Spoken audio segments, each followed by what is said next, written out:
Jim Ferrell, welcome to Partnering Leadership. I am thrilled to have you in this conversation with me. Thanks, Mahan. Great being with you. Can't wait to talk about your book, You and We, A Relational Rethinking of Work, Life, and Leadership. Before we get to that, Jim, we'd love to know a little bit more about you. Whereabouts did you grow up, and how did your upbringing impact and help influence who Hmm. you've become? Wow, that's one of those questions that it's impossible to answer in its fullness, right? Because we're all expressions of all the things that have gone into us. So I'm from Seattle, born and raised, 7 kids in the family. I'm the only boy. Really great family culture. My parents are both passed now, but my dad was an engineer at Boeing. So I was always involved in this aeronautical stuff. But he was also a farmer and a rancher at heart. And he was always worried that he was raising a city boy, which he did. Always really have sort of the farm under his fingernails. But from that, my parents were both serious thinkers. They thought about things that mattered. We talked about those things. And then that was all in a culture that really saved. So it allowed us to dive into whatever without worries. I didn't know then that's in its way. Not everyone has that, right? So I felt I got shoved forward in such a way it had nothing to do with me, and just some good fortune. And so my life's been trying not to blow that good fortune. That's a challenge for all of us who've been so fortunate. Now, Yes. you've written a series of outstanding books. Yeah. Wonder what got you into writing the books that you have focused in on, which is primarily a leadership focus and angle. Yeah, so it's interesting. The first book I ever wrote was a book called Leadership and Self-Deception. So I was formerly with the Arbinger Institute. I retired from Arbinger just before COVID hit. So this is, what are we? So 5.5 years ago. And then started my new venture a year later with e-leadership. But early on at Arbinger, we had need of a book. And actually there were really 2 of us there at the time. We were a small shop at the time. And I had a colleague, he's just brilliant. His name's Dwayne. He was 10 years my senior. And he actually wrote a book and he did it all in secret because he wasn't sure if it was going to be any good. He didn't know if it'd be accepted. So he wrote this manuscript without anyone knowing. I didn't know it. Turns it to the publisher, and the publisher says, yes, let's do this. So at that point, Dwayne comes to me and says, Jim, I've been writing this book. So here, can you give this a read? See what you think. And obviously it was a really good book because it was accepted for publication. I also felt, though, it wasn't quite what we needed. It wasn't quite the right book. So I noodled on that. And so that was a bit of a weird situation. He's my senior. He's really my mentor. He's a brilliant guy, a wonderful person. But I asked him, I said, hey, can I take a shot at this? And he said, sure. And he'd always encouraged me to write because I was a lawyer before that. And so I wrote a lot, but just legal briefs that no one wants to read. It's just, they're logical, but they're boring. But he'd seen my writing. So Dwayne had always encouraged me to write. Without that encouragement, I might not have ever written anything. But so in this case, so I started writing. And over 2 months, I wrote the manuscript that became what now is known as Leadership and Self-Deception. I turned it into Dwayne.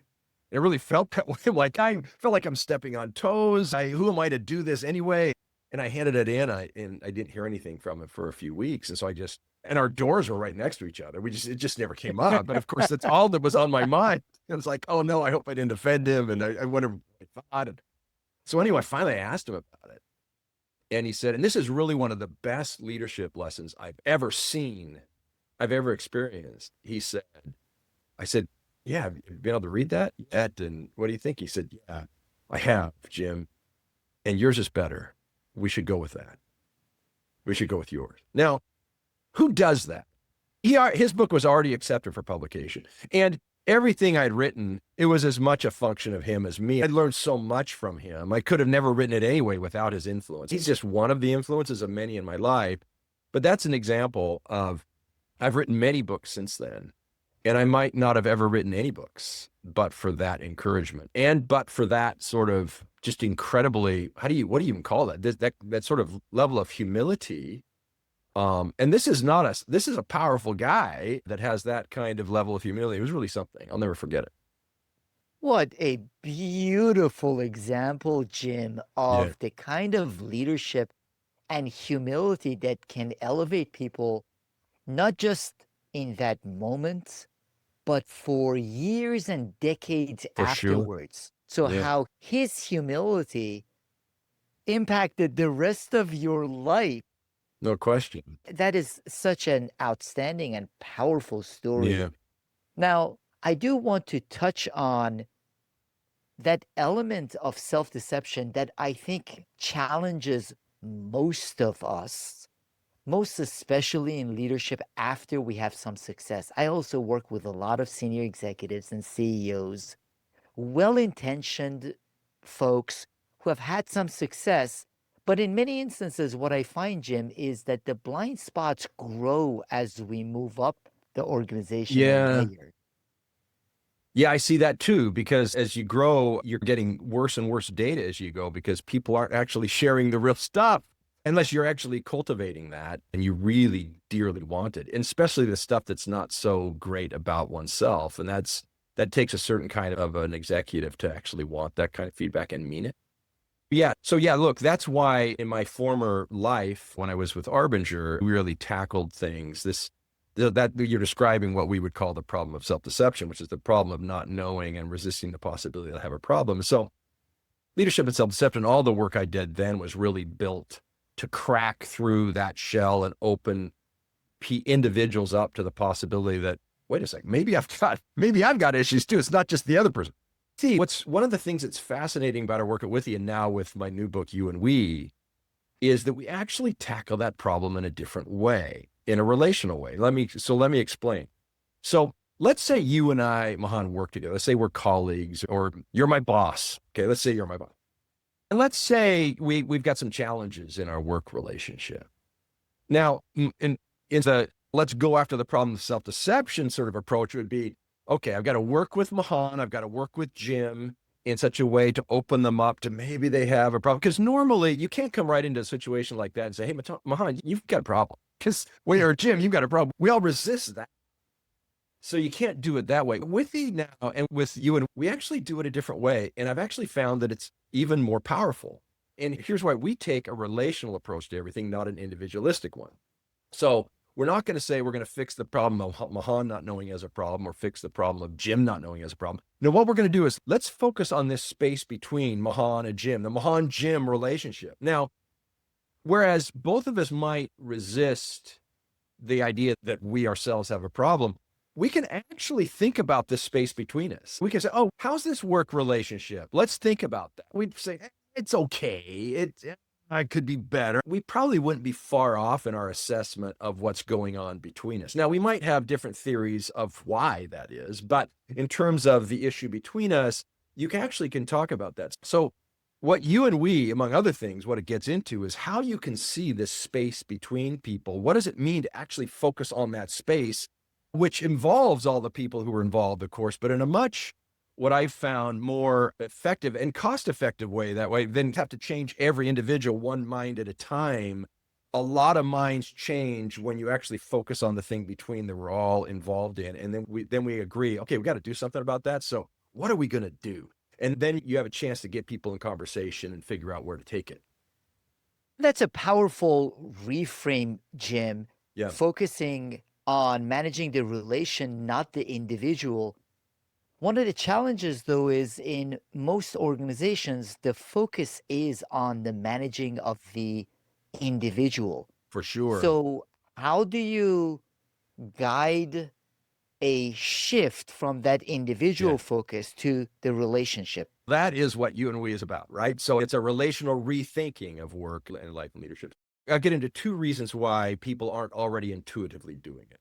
One is, in the West in particular, we exist within a very individualistic sort of worldview. The air we breathe is already based on thinking of the parts, thinking of the things, thinking of the individuals, et cetera. So that's the air we breathe. So we're not even thinking that there's an alternative. The other thing is that you can see what individuals are doing, right? I can watch Mahan, someone can watch me, we can track what individuals are doing. It's not clear on its face to people. How do you actually track? How do you measure and track the space between us? How do you measure relation? And I get into that in You and We. There are a number of ways that we measure relation. When you actually get into it, both philosophically and in terms of the science, the individual is not the basic unit of analysis is not the individual. It's not in science anymore. Science very much knows about the relationality of reality. That all we're doing in our experiments, for example, is we're interacting with the world and we're measuring the effects of our interactions, et cetera. Everything we're seeing is relational, not individual. And I think it was Werner Heisenberg, the great physicist, who said, we're not measuring nature. We're measuring nature exposed to our method of questioning. So we're measuring, again, relation.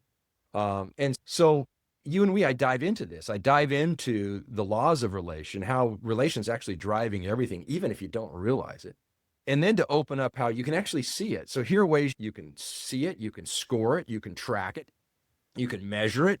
And once you have those sorts of tool sets, then the game's changed now. It's not a guess. You can be as precise in the relational aspect as we already think we are in the individual aspect. It's just that the individual approaches have this, among other challenges, they're missing all the influence of relation, which is actually what's driving most of what we're seeing. And we're not built to understand that piece and not understand our organizations or reality that way. So Unity really shifts that view. It's like turning a dial. It's like, actually, there's a very different way to understand what's going on. And what I find is there is less of a blame game in that Yeah, it's not, let's say, the boss who is the one that needs to change and has a problem. It's not the employee, if that's the relation. It is something in the middle and the relation that needs to be focused in on. So it takes that defensiveness out of it and yeah. allows us to make a lot better progress that way. Yeah, it's exactly right. Just last week with a client company, we've been working with the executive team of this company. And so we had the next 2 layers of leadership in the room. So we had about 40-ish people for a couple of days in this case. And we went through, one of the things we do is we teach people what we call the levels of relation or the levels of connectivity, which I can get into here in a moment if you'd like. But once you have that understanding, they all come with a certain kind of a scoring. You can actually map out the entire enterprise. So we group the people into the different parts of the organization they're part of, and they mapped the relational nodes, workplace sort of relations between their part of the organization and each of the other parts. And all the other parts did the same thing. And when you do that, you end up with a grid, which we call a relational map, which I get into in the book, where you actually can see what you might think of as the relational field of the organization, which is a view no one's ever had before. No one's thought to think that way. But what's exciting about that, among other things, is that what the relational field, that grid is showing you is this is actually the white space on your org chart. You got names and boxes, but all the action is actually in the white space between the names and the boxes. But no one's looking at that. No one has a way to see it or measure it. This is a way to see all that space. And once you can see it and track it and measure it, now you can manage to it as well. You go through which of these relational nodes, like for each part of the organization, we say is mission critical in terms of our strategy. Not all of them are. Some of them, it's okay. We're so far distant in the organization, we don't really touch or affect each other. But others are absolutely mission critical. And can we live with sort of this middling level of connectivity? And if the answer to that is no, then how do we take it up a level? How do we take it up 2 levels, et cetera? That becomes the work. It's not relational specifically just between individuals, it's also relational Between among teams, teams, groups, departments, which in most organizations, there are always as many, if not more, conflicts and relational issues between 2 groups it's as true. there are between necessarily individuals. And the other thing that you mentioned that is really important is that not everything is as important. It depends on the organizational strategy Yeah. and therefore what relations within what groups or among what groups need extra focus. Exactly right. It's exactly right. And so the way we track that, at least one of the ways we track it, is in terms of what we call, and what I call in the book, the levels of relations. Or we often talk about these as the levels of connectivity. Sometimes in a corporate setting, the word connectivity makes a lot of sense for folks. It's like, you need to, the higher the levels of connectivity, that is, you get that picture that we're going to be working more as a single unit, a single team. And so we're trying to increase the connectivity. The lowest level of relation or connectivity is what we call division. So at that level, we're obstructing each other. We're making things harder for one another. And again, that could be 2 individuals. It could be 2 teams or 2 departments for them. The next level up we call subtraction. So these are all mathematical operators. So at subtraction level, we're not obstructing each other anymore, but we're resisting each other. So now the way that looks is, and you've seen this a million times in organizations, we'll go around the people that we don't want to deal with, right? Because we feel this resistance either from me or from them or from both. We might ignore what some people might say because we just think they're up in the night. We've already made those assessments. So that's a subtraction level. The next level up, which is really common, is what we call addition. At the addition level, this is classic siloing, because at the addition level, you're minding your own business, doing your work, and maybe at really high levels of efficiency as well. You might be great at it, but it's my own functional sort of effort inside the organization. My blinders are on. I don't really know what's happening in the other lanes. We call that addition. The next level up is multiplication, which is now the blinders are off. I'm still doing my work, but now we're doing it in collaborative ways across the system, which is, you have companies the world over trying to get that to happen because it so obviously makes such a massive difference to the business. But one of the things that for me is one of the things that's most exciting of all is there's actually a level beyond multiplication, which we call compounding. And in fact, I spend a whole part 3 of the book, 7 chapters on that move. How do you move from multiplying, which is great, to this thing we call compounding, which is this deep integration that really is bringing people together. And whereas now your success is as important to mine because it's as important to the mission as mine is. For example, in Away We Go, that's another jump altogether that requires some additional kinds of development. So those are the levels we utilize when we're scoring this relational space. And we can heat map organizations according to those and see what's happening in what places. And we can get inside that and figure out, okay, what changes maybe need to be made. Or the people themselves can see and say, yeah, okay, we've got to buckle down on this relational area, this one, because they're, as you were saying before, these are mission critical for us. So we need to make sure they're not lagging like they currently are. Determining where you're at is an important part of the process, and that by itself can be revealing. Would love to hear an example or two of how would an organization or team go from one level to the next? So let's start at addition. Let's start there for a moment, which is a neutral place where I'm bringing what I do, but we're not capturing any synergies really that we're working together necessarily. So how do you take it from addition to multiplication? In that case, it actually conceptually isn't very hard, because when you're at the addition level, you don't usually have ill feelings. We're not subtracting, we're not dividing. It's just, we're just doing our jobs. So at that point, it's very much about opening the aperture to what are the other people around me doing? What are they working on? How might my work affect theirs? How might theirs affect mine? And getting people in conversations like that. And then there's a series of things we do that they get in the conversations. And then there's certain kinds of questions they ask that can help them discover more helpful ways they can be working together. And there's not typically a lot of resistance in that move from addition to multiplication. People generally think, yeah, multiplication is better than addition, and we don't have hard feelings. Now, when you're at the lower levels, it can be a little harder to start with, because when you're dividing, sometimes division and subtraction can actually be expressions of the way the structure and the system is set up. It's already pitted people against each other. And so people don't start out with ill feelings, but once you've been in such a system and you've been pitted against each other, you can end up with them.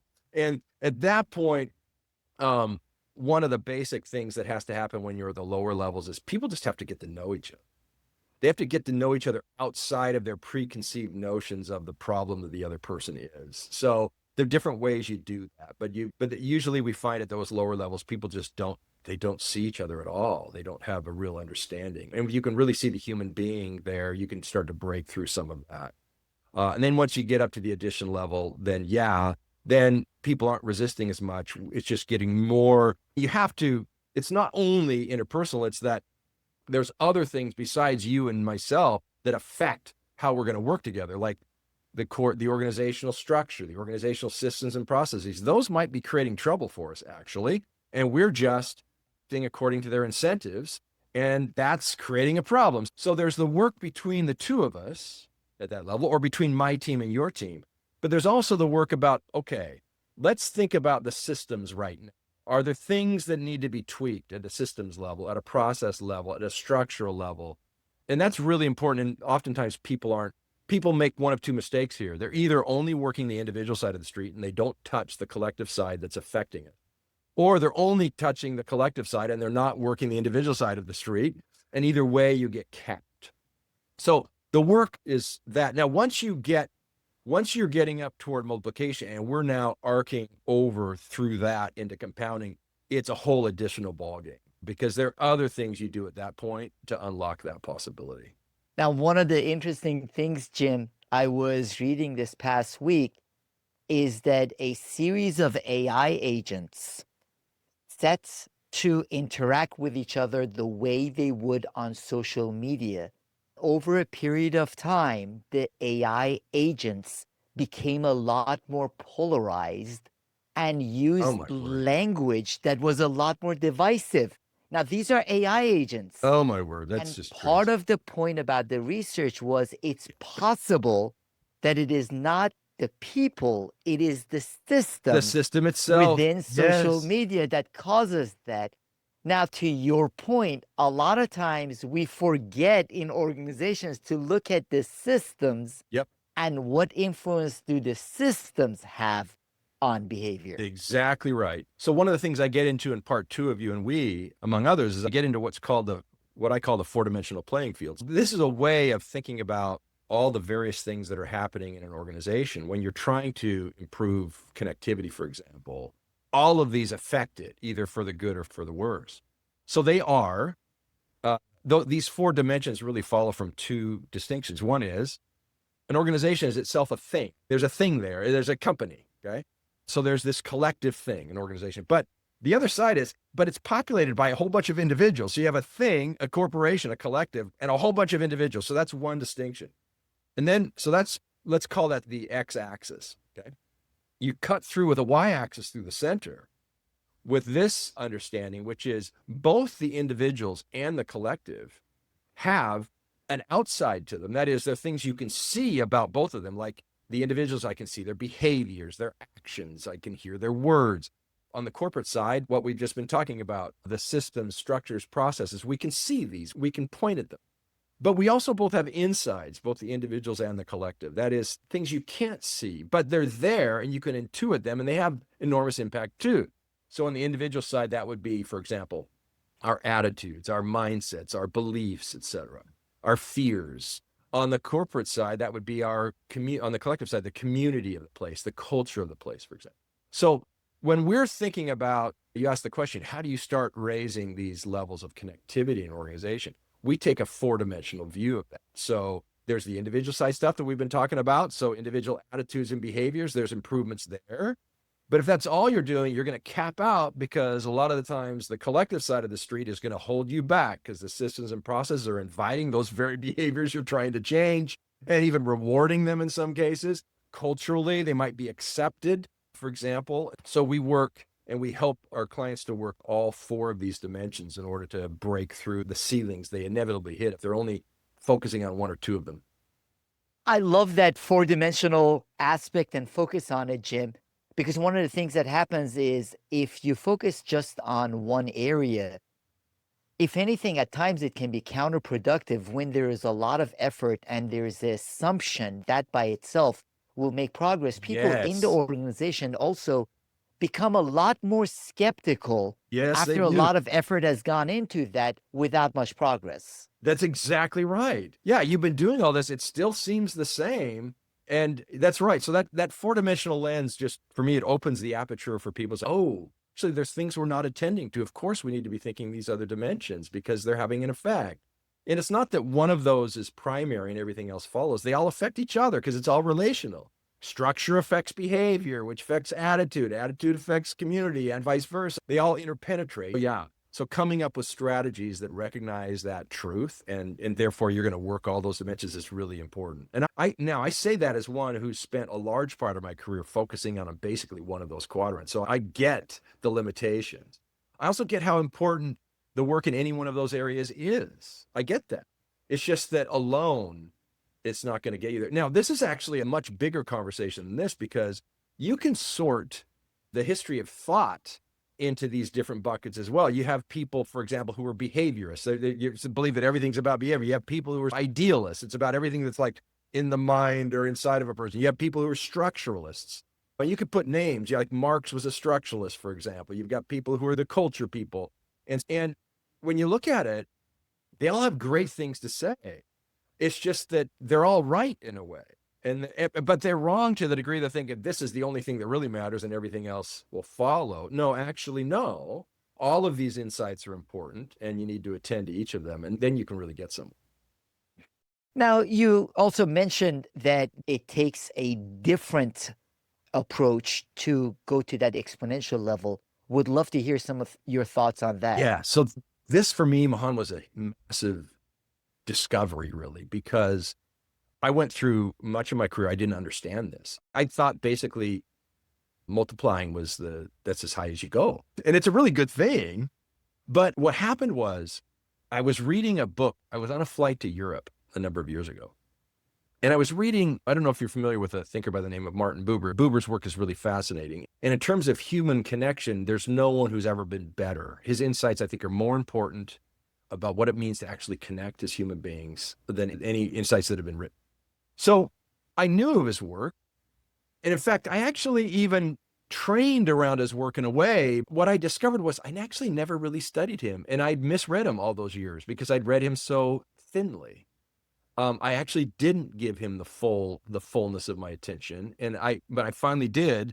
In fact, I've got his book. It was this book right here. This book was on the plane with me. And I was just a few pages into it. And I read a paragraph. And all of a sudden, I realized that paragraph undercut major parts of my understanding, things I'd built, all kinds of things I'd done on top of. It totally turned them upside down. So I put the book down. I just had to close my eyes. It was like take a deep breath. Did I just read what I thought I read? Because I had great respect for his thinking. And then I really dove in and started to study him in earnest along very much a multidisciplinary study. And I discovered that I didn't understand human connection before. I didn't get it. But so now if I'm going to put it, I spent 7 chapters in You and We on this. How do you make the move from multiplication to compounding? It requires connecting, but really understanding what connecting is the key. And I'll give you this sort of high level look at it here in this medium. In the West in particular, we have this sort of assumption we walk around with, which is that we're all separate.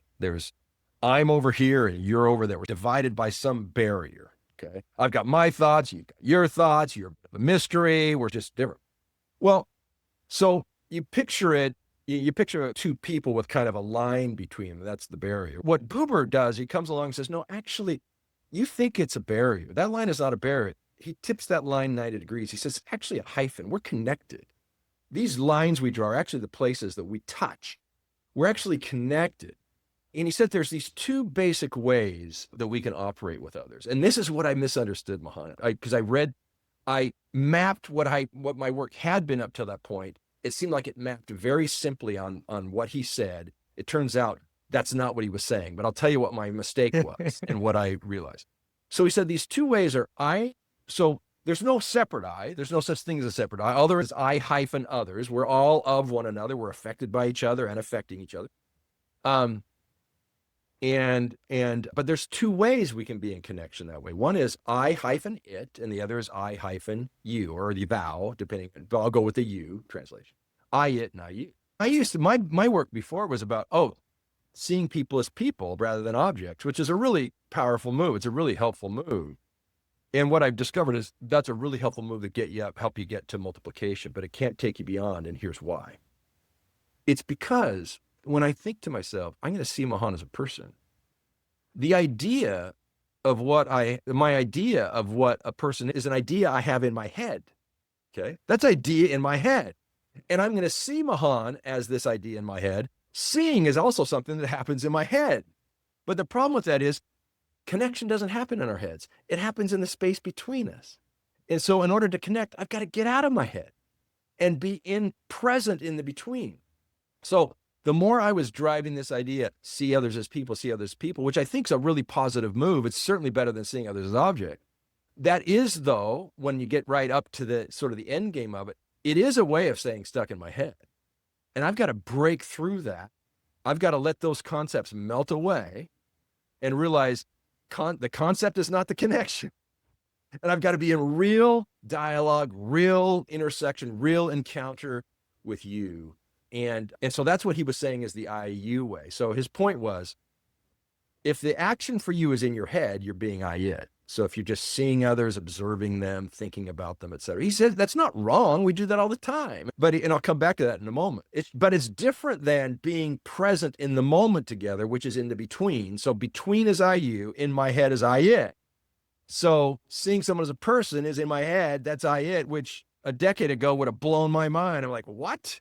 But that's when I didn't understand what Buber was saying. And once I got into it, I thought it opened up a whole new world. Now let's come back to, it's okay to be in your head. He's not saying it's bad to be in your head. We spend a lot of time on our head. I'm an idea guy. I love being in my head. Okay. But he's just saying, you got to realize that's different than being in connection. And if you don't realize that, you're going to lose what's actually human about us, most human, which is this ability to be in connection. At the end of the day, AI can't be in connection. It can do a lot of other things. It can't be in connection because it has no depth to it, no human depth. So let's say you and I were here. We have this great, let's say this IU conversation here on our call here. And then later tonight, I'm going to think back, man, that was a great conversation with Mahan. He's a great guy. It was really good. Now I'm in my head. That doesn't mean it's bad. It's just a memory now. It's not the same as the moment when we were right there. So how to help people out of the head into the actual encounter, out from behind our concepts we have about each other, even nice ones. Now, we have a lot of not nice concepts about each other, too. We certainly want out from under those, behind those. But even our nice concepts, at the end of the day, keep us limited because they keep us from actually encountering people live. And especially in this day and age when the world's getting balkanized in our silos and our little groups and subgroups and staying apart and talking with people who are just like us and not actually stepping in the between, with people who are different, man, that's a bad road to be heading down. And there's no real growth there at the end of the day, because if all I do is hang out with my own thoughts and people who think like me, I'll just be the same as I was. In 10 years, I'll be the same as I am now. The only way forward is to encounter different people, real life, different perspectives. The only way forward enough. That's it. I love that point, Jim. Now, the challenge I find is that be in connection, it is so extremely hard. And I've observed a lot of executives and CEOs in their interactions with individuals or their teams. And whether it is the demand on their time, their thoughts, everything else, it is very rare for people to be in connection. So part of the difficulty is because we're in a trap we don't know we're in. And so when you can expose the trap, you wake people up to, oh, okay, I'm seeing something I didn't see. It's obvious, for example, to see some ways we get stuck in our heads. In fact, sometimes I do this little exercise with people. It's silly, but it makes a point. So I'll say, start counting 1 to 100. I'm with a group of people. Everyone starts counting 1 to 100. And then I'll say, okay, so now keep counting, but I want it to be silent now, but keep counting. So they're bearing down, counting 1 to 100. And then I say, okay, now I want you to get in a conversation. So the person next to you, now you're going to have a conversation and you can pick about anything. Let's say, I want you to talk about the most important thing that you've learned over the last 4 hours. So I want you to share. But while you're sharing it, you have to be counting to 100 in your head. And while your partner's listening to it, they need to be counting to 100 in your head. So ready? Go. So now they're trying to share, but they're also counting in their head. And of course, that makes this obvious point. You can't connect when you're in your head like that. You just can't do it. Sometimes I'll tell a story that I used to play basketball. I played through college, but I also was a guy. I walked on and made the team at my college, which meant I was at the end of the bench. And so I was always at risk of losing a position and all that stuff. So that meant every practice was filled with anxiety. I'd miss a shot. I wonder what the coach is thinking. If I do something good, I hope they saw all this stuff. And that's a way of having a game going on in my head, in addition to the one that's going on in the court, which always gets in the way of the actual game on the court. So whenever you're in the head, so that means you have 2 games going. You have the real life thing that's happening, and you got the thing going on in your head. If people can realize that, like, oh, I got to quiet the head thing, Not all the time, because the head thing a lot of times is quite important. But when it's time to connect, when there's a real human being there we need to connect, that's not going to happen if that's happening. So it's waking them up to what are the kinds of things that get in the way. For example, I'll give you a couple of examples. If I come into a conversation with you and I basically you're basically a means to my end. I got to have you do something. It's just what I need. One of the things that's happening there is there's no difference between us in that case, because you only exist with respect to what my need is. So and when there's no difference, you can't actually have a real relationship with a person because it's just about me. There's no relationship there. So that means it's just in my head. So that's not to say there are a lot of times at work we have objectives. Great. But when we're in a meeting, and some meetings are going to just be objective meetings, but other times it's a time to drop out of that and say, no, actually, this isn't about I've got I've got something that Mahan needs to do for me. It's not, because if that's all it ever is, we're never going to connect. There's other kinds of times when we can meet where it's not. So that's one way. So getting rid of the means that's intervening everywhere. Here's another. A lot of times we enter into an interaction like in a one up or a one down mode. Here's my boss. Now I'm worried about what my boss is thinking about me, or I'm just in my head if I'm worrying about what others are thinking. And so one thing we help people to do is to meet horizontally. So every encounter is horizontal if you're going to connect.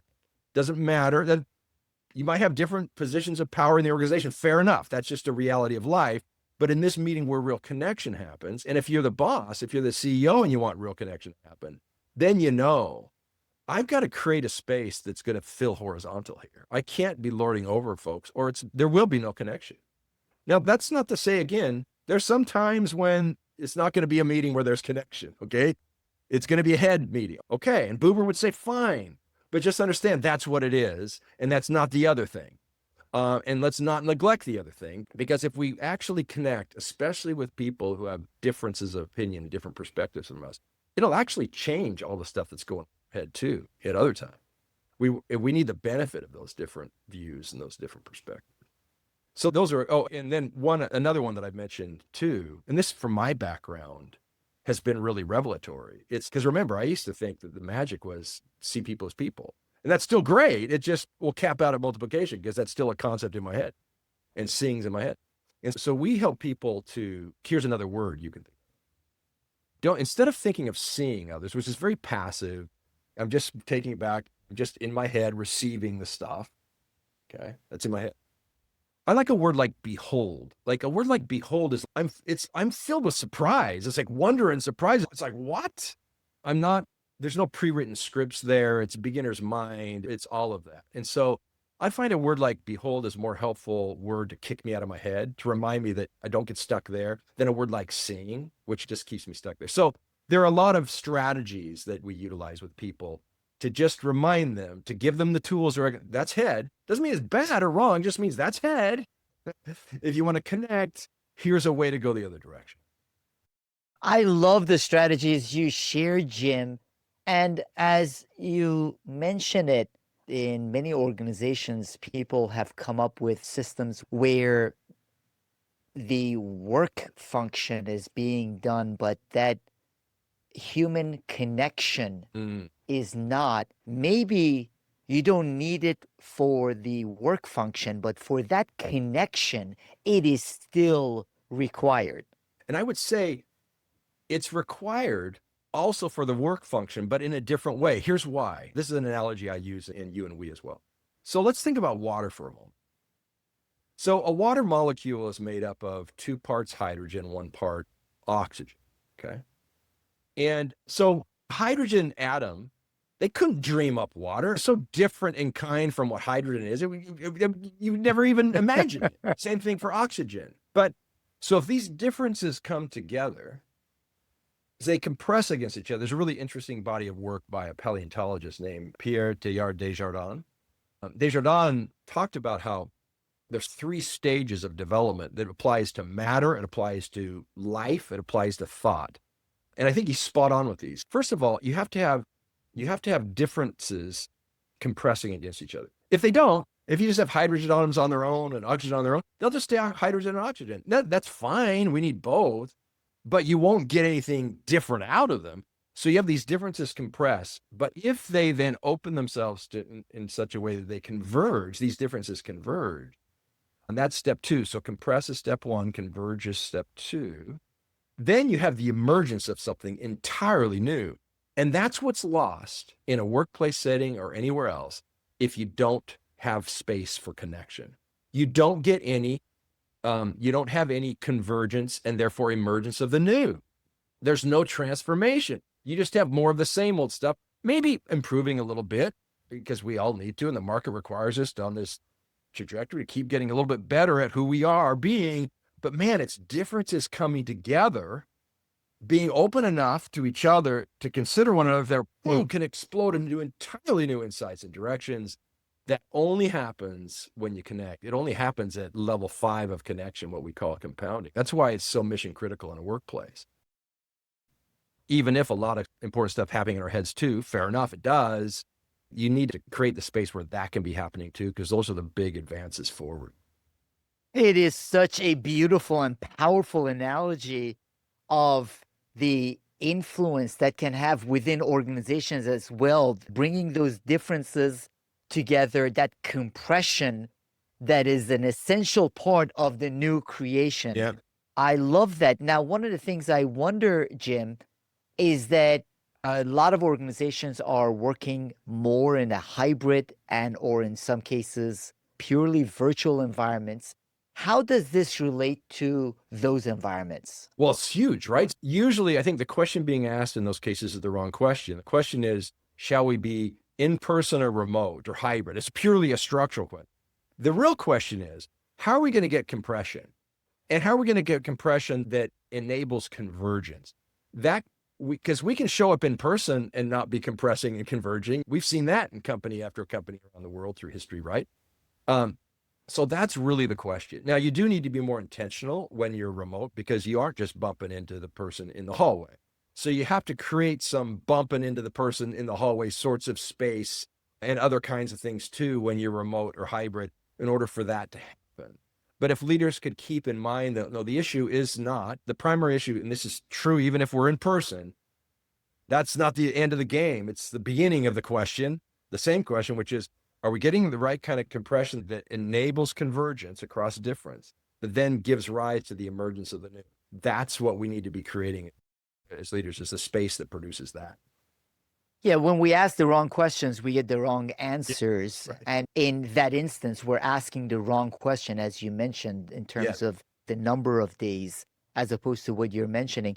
Now, I wonder when you look at organizations or guide them, are there measures, KPIs that you tell them to focus in on that therefore tells them that they are on the right track? Yes. So one I already mentioned is we set them up to be able to map their relational space in the organization. We also have, I get into this in You and We too, because the book, by the way, I haven't mentioned this. It's written as a story, like a number of the other books I've written. So these characters encounter these ideas. It's a really interesting story set in the Washington, D.C. area. And so one of the things they discover is that there's a way to get data on all this 4-dimensional data across a system and see what's happening structurally, process-wise, systems with your community, with your behaviors and attitudes, and see what's helping and what's hindering more and more productive relations. So we run that analysis with our client organizations usually as well. And that's another way that they can track. Now, then in addition to that, you have to track what are the key success metrics of your organization. What counts as success for your company? What are you chasing after? Because all of this connectivity raises, or it should be raising your ability to achieve what you're after. That's why connectivity is a word that you hear a lot, for example, in a team sports environment. A coach will come after a game, they'll be interviewed, and they'll ask him, but what's your analysis of the game? He says, well, we have really great connectivity tonight. Yeah, you'll hear that all the time. Great connectivity. That just means they really were operating as one.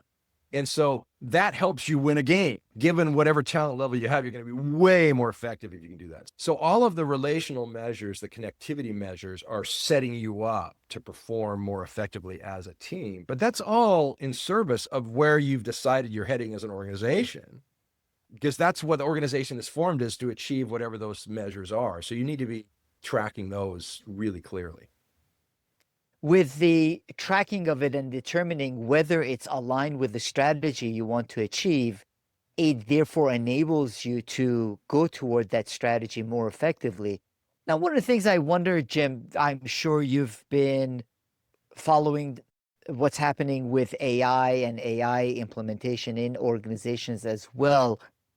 Would love to get your thoughts with respect to how that is going to impact Yeah. this relational approach within organizations. Yep. That's such a hugely important question right now. It's on everyone's mind. So I think when you're in the early days of something, you can be just enthralled by all the possibilities, right? And you can forget all the wonderful things that lie outside of the thing you're thinking about right now. This happened in COVID, by the way. So with COVID, everyone's forced to go digital, right? And we're digital. This is great, but it's also not the same as being in person if we were right. And so what a lot of people discovered was, okay, there's a lot of things we can do digitally, but we also really learned we really like to be in person, right? It's like it increased the yearning for that. So here's, I think, what's going to happen with AI. And I'll give you a little bit of, at least in this dimension around relationality. I want to give this in terms of a little bit of a sort of a history lesson in terms of the history of human work. So if you think of most of existence of humankind, when you think about the nature of our work, it was mostly physical work. It was farming, it was hunting, it was making stuff, building things with our hands. You might think of for all those thousands and thousands of years, it was the body economy, essentially. The economy was all built on human bodies, and who was strongest could do the most with their bodies. That was highest valued in the village, etc., or in the town. What happened with the advent of the Industrial Revolution was that human bodies got more and more pushed out of the workplace by machines that could do their work a lot more powerfully and quickly. It could just do more than a human body could. So that didn't push away all the body work, but tons of it. The vast majority of work that had been done by human bodies was being done by machines anymore. And that then opened up this new space. So we don't have to use our bodies all the time. So what's our work going to be now? It opened up the space where you might think of as the mind-based economy. So now being smarter became more valued than being stronger. It was more highly valued, more highly paid for. So that we are living right now in the middle of an analogous shift. So just like our bodies were pushed out of business and it opened up the space for what's next for human work, our minds are being pushed out of business, right? At increasing pace. A lot of the things that are purely brain-based jobs are going away. I was just talking to someone, a company, everyone in the world knows this company. They're talking about cutting 40% of their workforce. I mean, it's because of the AI. So, because their work is mind-based work. What's next for human beings? What I would submit to you is, what's next for human beings for our work, the most highly valued work that humans are going to bring will be the relational work. It's what you might think of as the heart-based economy, the relational economy. We had the body economy, we had the mind economy, now we have the relational economy, because people who are more adept at relating, that's the thing that humans can do, the machines can't. And even now, if you talk to executives in most companies and you ask them, where do you spend most of your time, on body work, mind work, or relational work right now? And they'll all tell you relational work already is taking the bulk of their time. These are the highest paid people in the world. They're spending their time on relational work. Now, that doesn't mean we don't use our brains anymore. We do. And we have to use our minds to interact with the machines and the AI too. Fair enough. But more and more, the AI itself will do that kind of thing. It can't do the relational thing. And anyone who's doing a job and doing it poorly relationally is really putting themselves at risk, because a machine can do something poorly relationally. This machine can do that. We don't need a person to be poor at relation. So doubling down on this level of relation in the way we view things, that's why I think you and we is really timely in this regard, in many regards, but certainly in this one. I think this is where our work is headed. Couldn't agree with you more, Jim. What an outstanding way of putting it, where it's no longer the body or the brute force. It is now no longer the knowledge or pure intelligence, even though the body and some intelligence play a role. Yep. It is that human connectivity Yep. and human intelligence that becomes even more important Yep. in that future of work. So, where can the audience find out more about both the book and follow you and your work, Jim? Yeah. So you can follow me on online, LinkedIn, other places. You can follow me. You go to youandwe.com. You can find out all about the book and dive into our communities and book clubs and all of that. Or our corporate website is withy.com. That's the word with three I's at the end, with E, three I's.com. So appreciate the conversation, Jim. Thank you Yeah. so much for Oh, joining me in this pleasure, Mahan. partnering leadership Great conversation. conversation. Thanks so much for having me.